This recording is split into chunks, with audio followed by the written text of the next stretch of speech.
کریمی مدیکال کامپلکس.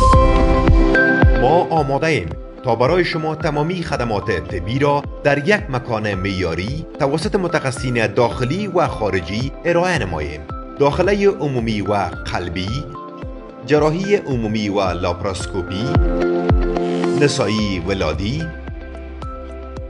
داخله اطفال و نوزادان، ارتوپدی، گوش و گلو، تمامی خدمات تداوی چشم، جراحی و زیبایی صورت، ICU مجهز.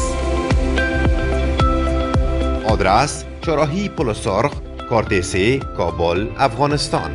شماره های تماس 0792 82 20 20 و 0783 25 90 90.